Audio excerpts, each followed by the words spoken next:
प्राचीन समय के ऋषियों को मानव मन के अंतरंग को तथा समग्र विश्व के रहस्य को जानने की उत्कंठा थी।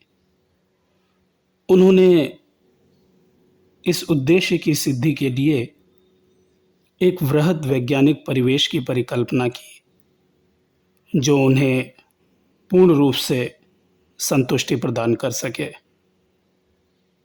यहाँ से वे शनः-शनः इसे व्यवहारिक रूप देने में तथा प्रयोग को सिद्ध करने की ओर अग्रसर हुए। उन्होंने इस पर गंभीरता से मनन किया और इस निष्कर्ष पर पहुँचे कि प्रकृति के बहुविध आयामों की सूक्ष्म और गहन परीक्षा के लिए उन्हें असंख्य ज्ञान की शाखा प्रशाखाओं का सृजन करना होगा।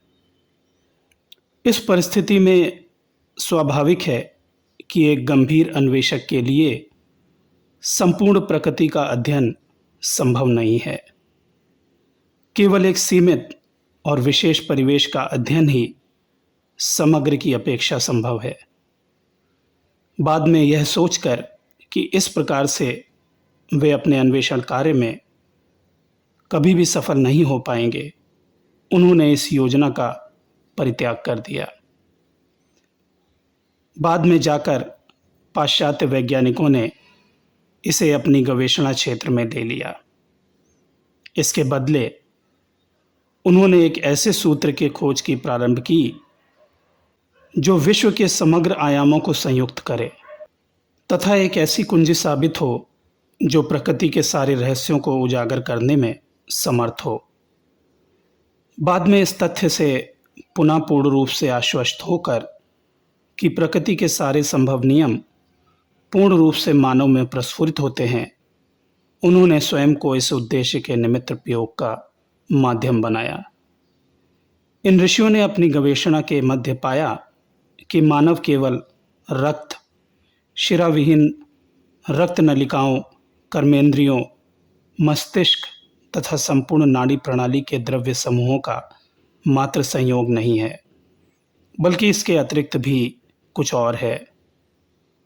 पूर्ण विश्लेषण के बाद उन्होंने सुनिश्चित किया कि मानव श्वास या महत ओज जो अहिर्निश मानव शरीर में प्रवाहित हो रही है, यही मानव मात्र की जीवन स्थिति का आधार है और यही समस्त भौतिक अनुसंधान की विषय वस्तु है।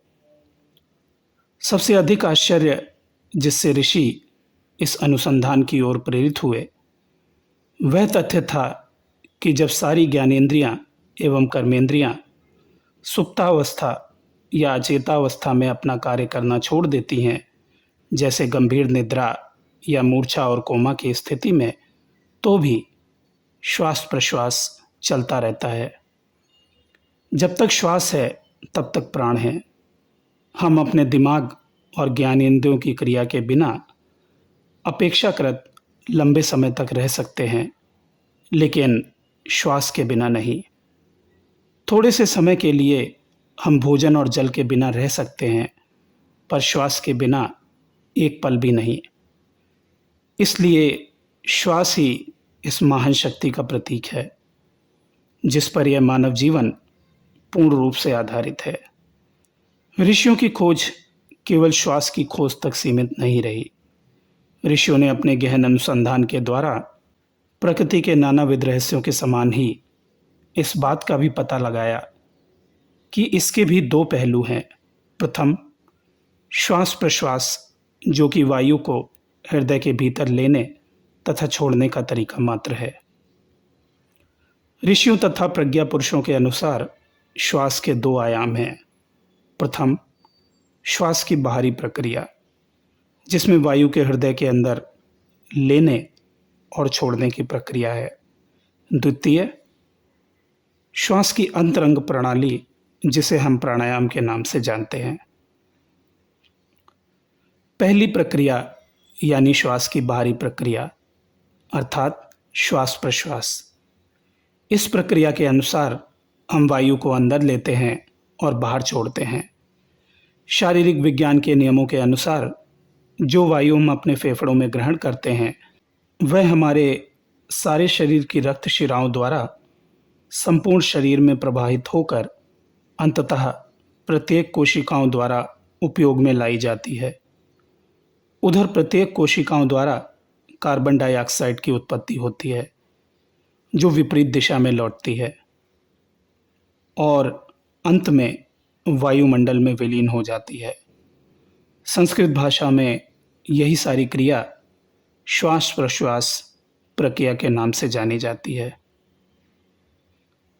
श्वास का दूसरा आयाम यानी कि यौगिक प्राणायाम हमारी श्वास प्रणाली में असंतुलन, प्राणवायु में ऑक्सीजन की मात्रा कम होने अर्थात गलत श्वास लेने की आदतों के कारण या दूषित वायु श्वास के साथ अंदर लेने की क्रिया के कारण होता है। इन असंतुलनों के कारण अनेक लघुकालिक एवं कभी-कभी दीर्घकालिक क्षति फेफड़ों को पहुंचती है।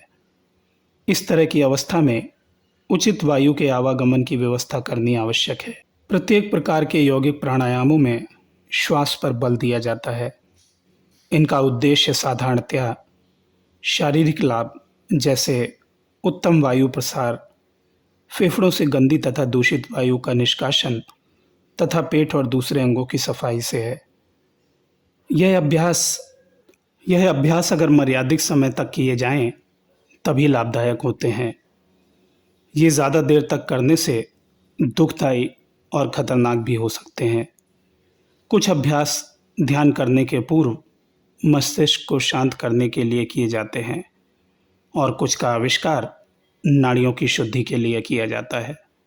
यौगिक प्राणायाम के अंतर्गत जिस अभ्यास पर विशेष बल दिया जाता है वह है प्राणवायु का ग्रहण करना, अपान वायु का छोड़ना तथा वायु को अपने अंदर धारण करना तथा कुंभक। अंत में अगर वैज्ञानिक प्रायोगिक भाषा में कहा जाए तो हम कह सकते हैं कि सभी यौगिक प्राणायाम तथा श्वास प्रश्वास के अभ्यास शारीरिक श्वास प्रणाली के अंतर्गत आते हैं तथा समग्र श्वास प्रणाली के ही कतिपय संशोधित रूप का प्रतिनिधित्व करते हैं। सभी प्रकार के प्राणायाम का एकमात्र उद्देश्य गलत श्वास प्रक्रिया द्वारा उत्पन्न कतिपय छोटे मोटे असंतुलन का निराकरण एवं परिष्कार करना है। उन्हें वस्तुतः प्राणायाम अर्थात प्राण को संपूर्ण नियंत्रण के बारे में अल्प भी जानकारी नहीं है। प्राण का सर्वविध पूर्ण नियंत्रण अत्यंत ही गोपनीय आध्यात्मिक रहस्य है, जो कि केवल गुरु के द्वारा ही विदित होता है।